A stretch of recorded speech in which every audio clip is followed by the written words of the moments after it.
Evelyn Harper was one of the most powerful women in America, a self-made billionaire who ran her empire with strength and confidence. To the world, she seemed unstoppable. But inside, Evelyn carried a pain that never went away. 20 years ago, Evelyn, then known as Claire Bennett, was just a mom enjoying a sunny day at the park with her baby girl, Emily. Emily was laughing on a blanket under a tree, happy and carefree. Claire turned away for just a second to grab something from the stroller. When she looked back, Emily was gone. Panic hit her like a storm. The park wasn't empty, but it wasn't packed either, just busy enough for someone to disappear without being noticed. Claire screamed Emily's name, running through the grass, searching everywhere.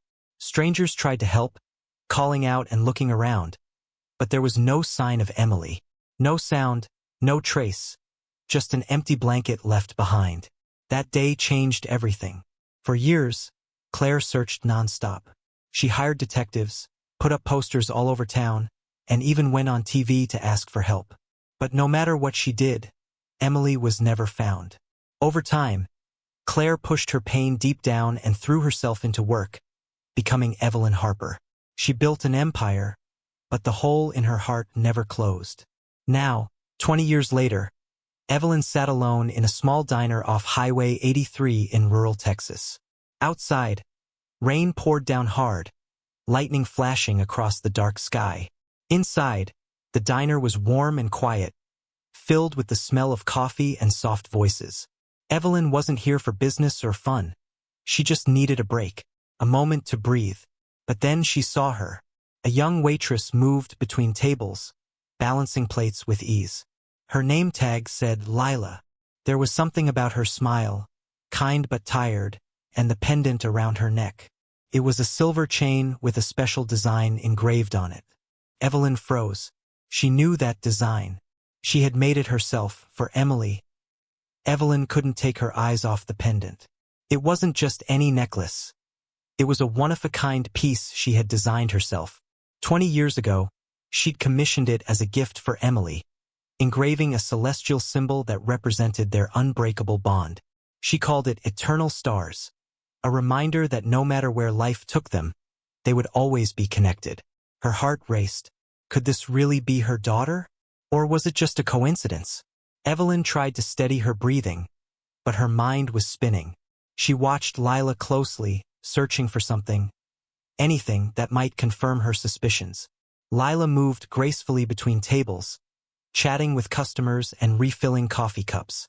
Despite her tired eyes, there was warmth in her smile, a kindness that seemed too pure for someone who'd clearly faced hardships. Evelyn noticed how Lila comforted an elderly man whose soup was cold and teased a child dropping napkins on the floor. There was something familiar about her. Not just her actions, but the way she carried herself. Finally, Evelyn worked up the courage to speak. When Lila approached her table to refill her coffee cup, Evelyn gently stopped her. "That's a beautiful pendant," Evelyn said, her voice calm but tinged with emotion. Lila looked down at the necklace, touching it absent-mindedly. "Oh, this? Special to me. My mom left it behind before she passed away. I don't remember her much, but I've always kept it close." Evelyn's chest tightened. Every word felt like a punch to the gut. This couldn't be a coincidence. But how could she ask the questions burning in her mind without scaring Lila away? "Do you know where it came from?" Evelyn asked carefully. "The design. It's very unique." Lila shook her head. "I don't know much about it. My dad said she got it as a gift, but he didn't say who gave it to her." "Why?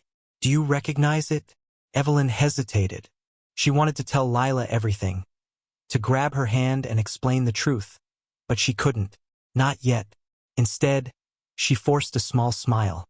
"It reminds me of something I once had. That's all." Lila nodded, seemingly satisfied, and walked back to the counter. But Evelyn couldn't focus.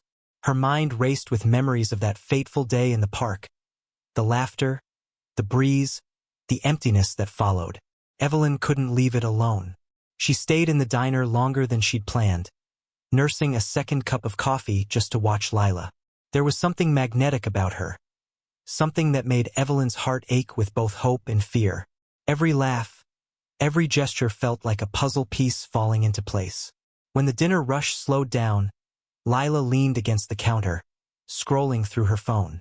Evelyn seized the moment. "Long shift?" she asked casually, trying not to sound too eager. Lila glanced up and smiled. "Yeah, but it's not so bad. Keeps me busy, you know? What about you? Passing through town?" "Something like that," Evelyn replied. She hesitated for a beat before adding, "I used to live around here years ago. It's nostalgic being back." Lila tilted her head, intrigued. "Really? Where'd you live?" Evelyn waved a hand dismissively. "Oh, just outside Austin. But I haven't been back in ages." She paused, then asked softly, "What about you? Have you always lived here?" Lila shook her head. "Nah, I grew up in Oklahoma with my dad. He passed away last year, so I moved here to start fresh. This job doesn't pay much, but it's enough for now." Her words hit Evelyn like a freight train. Oklahoma. That was where private investigators had traced one lead. A dead end at the time. But what if they'd missed something? What if this was more than just a coincidence? "I'm sorry about your dad," Evelyn said sincerely. "That must have been hard." Lila shrugged, but her eyes betrayed her sadness. "It was rough, but I try to focus on the good stuff, like helping people out here or saving up to go back to school someday. Life's too short to stay stuck, right?" Evelyn nodded, her throat tight. Lila's optimism was staggering, especially given everything she'd been through. How could someone who'd lost so much still radiate such light? Before she could stop herself, Evelyn blurted out, "Do you ever wonder about your mom? About where she came from?" Lila blinked, caught off guard. "Sometimes," she admitted quietly. "But I don't have any answers, so I try not to dwell on it." "Why do you ask?" Evelyn froze. She hadn't meant to pry, not yet, but now there was no turning back. "No reason," she said quickly. "Just curious." The next morning, Evelyn sat in her hotel room, staring at the pendant's design on her laptop. She'd scanned an old photo of it into her computer years ago, hoping it might someday lead her to Emily. Now, seeing it around Lila's neck felt like both a miracle and a cruel twist of fate. What if she was wrong? What if this shattered her all over again? But Evelyn couldn't ignore the signs any longer. She called an old friend, a private investigator named Marcus, who had worked on Emily's case decades ago. "I need you to run a DNA test," she said firmly. Discreetly. Marcus hesitated. "Evelyn, are you sure about this? You've been down this road before." "I'm sure," she replied, her voice trembling but resolute. "This time, I think it's her." That evening, Evelyn returned to the diner.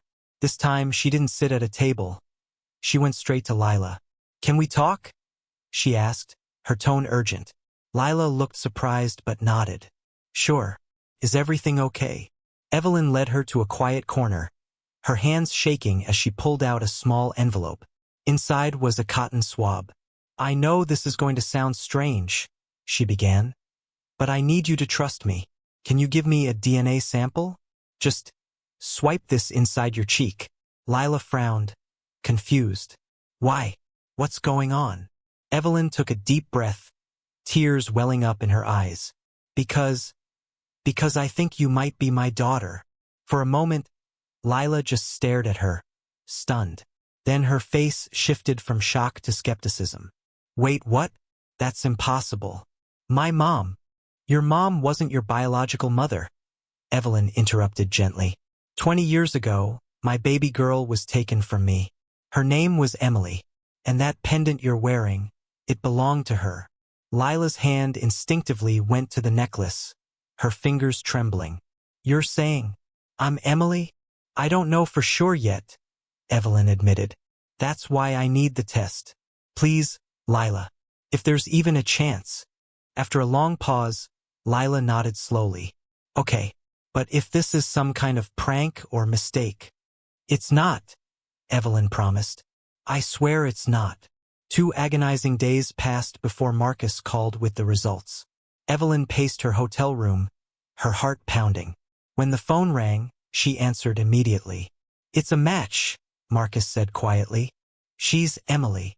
Evelyn sank onto the bed, tears streaming down her face. After 20 years, she had found her daughter. Evelyn didn't waste a moment. She drove straight to the diner, her hands gripping the steering wheel so tightly her knuckles turned white. Her mind raced with questions. How would Lila react? Would she believe her? And most importantly, how had this happened? Who had taken Emily all those years ago? When Evelyn arrived, Lila was wiping down tables, looking as calm and composed as ever.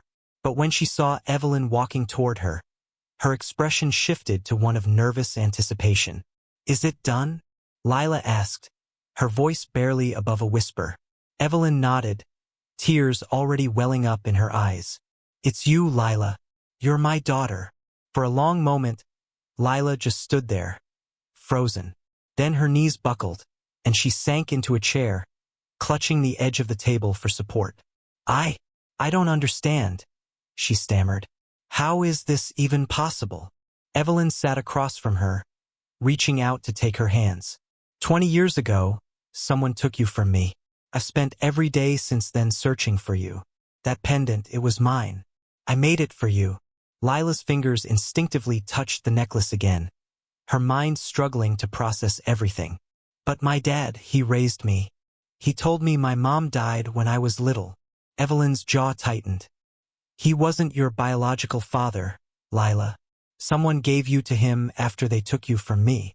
We need to find out who did this and why." Over the next few days, Evelyn hired Marcus to dig deeper. It didn't take long for the truth to surface. The culprit was a woman named Margaret Lane, a former nurse at the hospital where Emily was born. Consumed by jealousy over Evelyn's wealth and success, Margaret had orchestrated the kidnapping, convincing herself that Evelyn didn't deserve happiness. She'd handed Emily off to a struggling couple in Oklahoma, telling them the baby's mother had died. When confronted with the evidence, Margaret broke down, confessing everything. Karma had caught up with her. She'd lost her job, her family, and her freedom, living in poverty while haunted by guilt. The revelation left both Evelyn and Lila reeling, but it also brought them closer. For Evelyn, finding her daughter was a second chance she never thought possible. For Lila, learning the truth about her past was overwhelming. But in a strange way, it made sense. The emptiness she'd always felt now had an explanation. Evelyn offered Lila a place in her luxurious world, promising to give her everything she'd missed out on. But Lila surprised her. "I appreciate it," she said softly, "but I don't need a mansion or fancy clothes.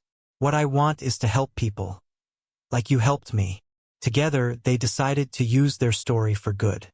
Evelyn funded scholarships for underprivileged kids, while Lila pursued her dream of becoming a social worker.